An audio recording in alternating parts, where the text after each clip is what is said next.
यतदब्बरून अल कुरान, तुम कुरान का तदब्बर तो नहीं करते। इसका मतलब समझ बूझ के कुरान पढ़ना था, जो मुसलमान भूल गए, जो नहीं गए, वहां तक नहीं गए। किसी भी लैंग्वेज को ट्रांसलेशन और तर्जुमे किया जाता है, अगर मेरी लैंग्वेज नहीं आती है तो भी किसी हद तक, हालांकि तर्जुमे से भी सारी चीजें वाज़ेह और क्लियर नहीं होती हैं। तो कहने का मतलब एक ये प्रॉब्लम हुई कि कहा तो जाता है कि हम कुरान के साथ हैं, लेकिन कुरान को तिलावत तक महदूद रखा, उसको समझने की और गहराई में जाने की कोई कोशिश नहीं किया। एक बात ये प्रॉब्लम हुई।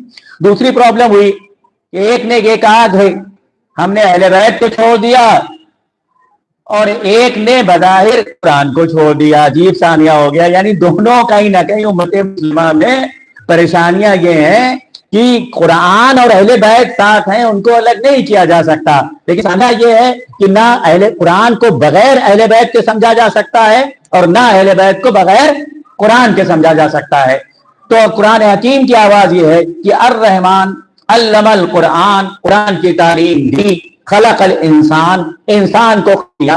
पालने वाले, ये कौन से इंसान को तूने खल किया जिसको पहले कुरान की तालीम दे दी? या कौन सी ऐसी इंसानी कैटेगरीज की बात कर रहे हैं आप? क्योंकि एक आयत करीमा कहा यह जाता है भाई कुरान में तजाद नहीं, लेकिन एक कुरान में दूसरी आयत मिलती है कि तुम्हें माँ के बत्न से ऐसे बाहर लाते हैं, ला तालमून शैया, कि तुम कुछ नहीं जानते हो, तुम्हें कोई नॉलेज नहीं है। तो यहां पे कहा जा रहा है कि खिलकत की बात बाद में हो रही है, कुरान की तालीम पहले दी जा रही है, और वहां पे कहा जा रहा है कि तुम्हें माँ के बत्न से इतना बाहर लाते हैं कि तुम नहीं जानते। कहा तुम्हें समझ में नहीं आया? कुछ लोग ऐसे हैं, आम लोग ऐसे हैं कि जब वो बत्न मादर से बाहर आते हैं तो कुछ नहीं जानते हैं, जो जमाना सिखाता है वो जानते हैं। लेकिन कुछ लोग ऐसे होते हैं कि जो आते हैं और उनकी माँ के ऊपर अगर एतराज किया जाता है तो ये कहते हुए नजर आते हैं, माँ के इस्मत की गवाही देते हुए कि इन्नी अब्दुल्लाह व आतानी अल किताब जालनी नबिया, मैं अल्लाह का बंदा हूं, मुझे किताब अता की गई है और मुझे नबी बना के भेजा गया है। पता ये लगा कि जब ये छोटा सा बच्चा इस तरह बोल रहा था तो लोग जो है वो हैरत में पड़ गए कि ये बच्चे के अंदर अंदाज तकल्लुम कैसे पैदा हुआ, ये तो अभी झूले में है, यही कहा गया था, हे मरियम ये बोलेगा कैसे?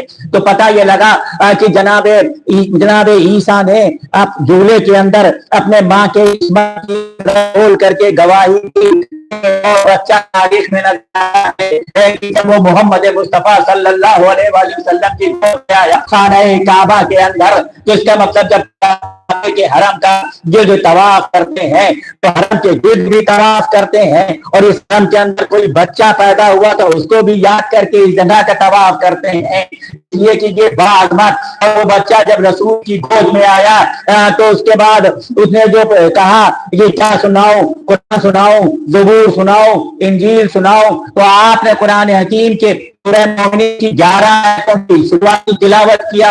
अब दुनिया ये पहचान ले कि कुछ अल्लाह की तरफ से भेजे और बनाए हुए लोग होते हैं और रहबर होते हैं जिनको अल्लाह तालीम देता है। दुनिया इंसानियत को तालीम देने के लिए वो वहां से नॉलेज लेकर के आए हैं, और दूसरे जो होते हैं जो यहाँ नॉलेज हासिल करते हैं, तो जो नॉलेज हासिल करते हैं और जो नॉलेज देने वाले होते हैं वो दोनों बराबर नहीं हो सकते। इसीलिए कहा गया कि देखो जानने वाले और ना जानने वाले बराबर नहीं हैं। तो अब तुम जी में किसी अल्लाह की तरफ से भेजे गए नुमाइंदे और रहबर और नबी और रसूल को अपने जैसा समझने की गलती ना करना, इसलिए कि वो अल्लाह की बारगाह से समझा के और पढ़ा के भेजा गया है दुनियाई इंसानियत की इस्लाह के लिए। सल्लल्लाहु अलैहि मोहम्मद व आले मोहम्मद। अब परेशानी ये है, बस इस बात की तरफ इशारा करते हुए और फिर आखिरी मंजिलों में, कि आज इसका ये हाल क्यों हो रहा है। आपने ये देखा कि पूरे मिडिल ईस्ट की 56 कंट्रीज की भी बात हो रही थी बेहिसी, और 365 स्क्वायर किलोमीटर का एरिया जो गाजा का है, इतनी बमबारी की गई। पता है आपको 2 सालों के अंदर ना हॉस्पिटल छोड़े गए, ना स्कूल छोड़े गए, ना और चीजें बिल्डिंग छोड़ी गई, तमाम पैरामेडिक्स मार दिए गए, तमाम जर्नलिस्ट मार दिए गए कि आवाज बुलंद ना हो। एक डॉक्टर के 10 में से 9 बच्चे शहीद हो गए। ऐसा बड़ा जुल्म और सितम होता रहा और उम्मत मुस्लिमा तकरीबन खामोश रही। आज یہ انسانیت پہ ظلم نہیں ہے.